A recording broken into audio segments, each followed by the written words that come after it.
30 मार्च 2025 इस संडे की रात को हैदराबाद यूनिवर्सिटी में सो रहे स्टूडेंट्स को अचानक से जानवरों और पक्षियों के चीखने चिल्लाने की आवाज आती है।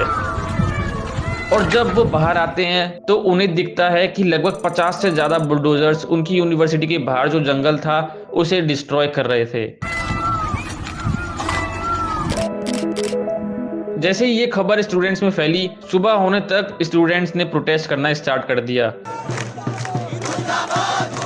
हालांकि तब तक 100 से ज्यादा पेड़ कट चुके थे। स्टूडेंट्स खुद फिजिकली जाके डिफॉरेस्टेशन को रोकने की कोशिश करने लगे, पर वो पूरी तैयारी के साथ आए थे। उनके साथ पुलिस वाले भी थे और उन्होंने स्टूडेंट्स के साथ काफी बुरा बर्ताव किया। वो स्टूडेंट्स पर लाठी चार्ज करने लगे। असल में इस जंगल का नाम था कंचा कच्चीबोली, जो कि हैदराबाद यूनिवर्सिटी के पास ही 400 एकड़ की जमीन में फैला हुआ है, जिसको तेलंगाना के सीएम रेवंत रेड्डी के कहने पर डिस्ट्रॉय किया जा रहा था। अकॉर्डिंग टू सम रिपोर्ट्स, यहाँ पर आईआईटी पार्क बनने वाला था और तेलंगाना गवर्नमेंट का प्लान था कि वो इस लैंड को आईआईटी कॉरिडोर को बेच के लगभग 10 से 15 हजार करोड़ तक का रेवेन्यू कर सकते हैं। बट इससे पहले ही प्रोटेस्ट चालू हो गए। यूनिवर्सिटी के टीचर्स और एलुमनीज भी इस प्रोटेस्ट में जुड़ गए। स्टूडेंट्स ने क्लासेस को भी बॉयकॉट कर दिया कि 1 अप्रैल के बाद से कोई क्लास नहीं जाएगा। इसी बीच एक फर्स्ट ईयर का स्टूडेंट कैंपस के गेट पे बैठ जाता है और भूख हड़ताल शुरू कर देता है। ये सब देखते हुए प्रोटेस्ट और भी स्ट्रांग हो जाते हैं और जो एक्टिविस्ट वगैरह थे वो भी इस प्रोटेस्ट को ज्वाइन कर लेते हैं। फिर स्टेट गवर्नमेंट स्टेटमेंट देती है कि वो जमीन पूरी तरीके से उनकी है और वो हैदराबाद यूनिवर्सिटी की जमीन बिल्कुल भी नहीं काट रहे। इस जंगल की काफी पुरानी हिस्ट्री है।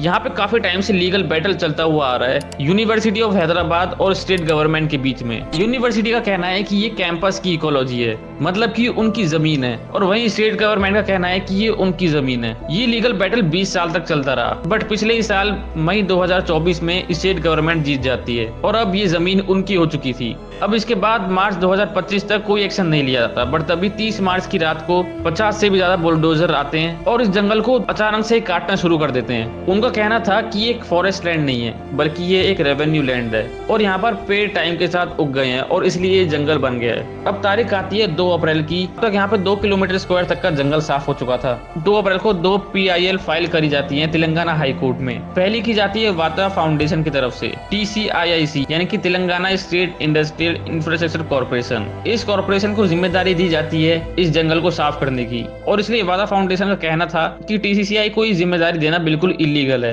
क्योंकि भले ये जमीन आपकी है लेकिन ये कंस्ट्रक्शन कंपनी है और ये एक डीम्ड फॉरेस्ट है जिसको ये डिस्ट्रॉय कर रहे हैं। डीम्ड फॉरेस्ट जहां बिना सेंट्रल गवर्नमेंट के कंस्ट्रक्शन नहीं किया जा सकता। असल में इंडिया में लैंड के 3 टाइप्स होते हैं। पहला आता है फॉरेस्ट, जहां पे कंस्ट्रक्शन पूरी तरीके से मना होता है। यहाँ पे आप सेंट्रल गवर्नमेंट के बिना परमिशन के कंस्ट्रक्शन या फिर डिफॉरेस्टेशन नहीं कर सकते, और अगर सेंट्रल गवर्नमेंट भी परमिशन दे दे तो भी उन्हें काफी मुश्किलों का सामना करना पड़ सकता है। दूसरा आता है रेवेन्यू लैंड, जहाँ पे पूरी तरीके से अलाउड होता है कि आप यहाँ पे कंस्ट्रक्शन या जो भी कुछ करना चाहो वो कर सकते हो। और तीसरा आता है डीम्ड फॉरेस्ट। यहाँ पे 455 से भी ज्यादा फ्लोरा एंड फोना थे, यानी कि 455 से भी ज्यादा पेड़ पौधों की और पशु पक्षियों की स्पीशीज थी, तो ऑटोमेटिकली ये एक डीम्ड फॉरेस्ट बन गया। यानी कि यहाँ कोई फॉरेस्ट फोर्सेस तो नहीं है, पर ये खुद ही एक जंगल बन गया और वो अपने आप ही चलता रहता है। तो एक तरह से इसको बिना सेंट्रल गवर्नमेंट की परमिशन लिए काटना भी काफी इलीगल है। जो दूसरी PIL फाइल की गई थी वो की गई थी एक रिटायर्ड साइंटिस्ट के द्वारा, जिनका कहना था कि अगर इस जंगल को काटा गया तो ये आर्टिकल 21 का वायलेशन होगा, जो कि था right to life and clean environment. क्योंकि अगर इतनी सारी ग्रीनरी को एक साथ काटा जाता है तो टेम्परेचर 1 से 4 डिग्री तक राइज हो सकता है और ग्राउंड वाटर में भी प्रॉब्लम आ सकती है। साथ ही में एयर पॉल्यूशन भी अचानक से काफी बढ़ सकता है। तो इन सब की वजह से सिटीजन को हार्म होगा और कहीं ना कहीं आर्टिकल 21 का वायलेशन होगा। तो अब तेलंगाना कोर्ट ही कहते हैं कि जब तक कोई डिसीजन नहीं आता था तब तक ये डिफॉरेस्टेशन रोक दी जाए।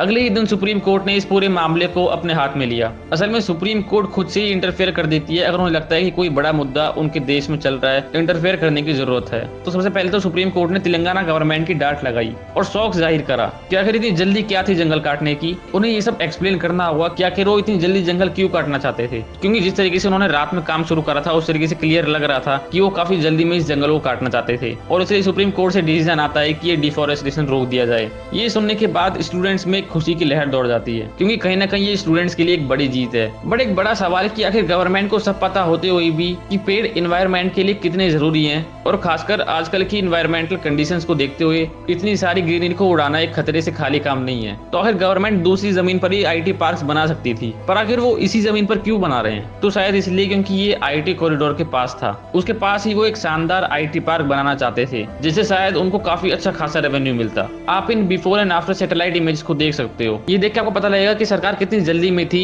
इस जंगल को साफ करने के, क्योंकि उन्होंने इतने कम टाइम में भी इतना जंगल काट दिया। बट शायद वो भूल गए थे कि अपोजिशन आज भी जिंदा है। तो फिलहाल के लिए तो स्टूडेंट प्रोटेस्ट की जीत हुई, और ऐसे स्टूडेंट्स के लिए एक सैल्यूट तो बनता है। तो अगर आपको वीडियो पसंद आई हो तो वीडियो को लाइक करें और चैनल को सब्सक्राइब करें ऐसी वीडियोस देखने के लिए। मिलते हैं अगली वीडियो में।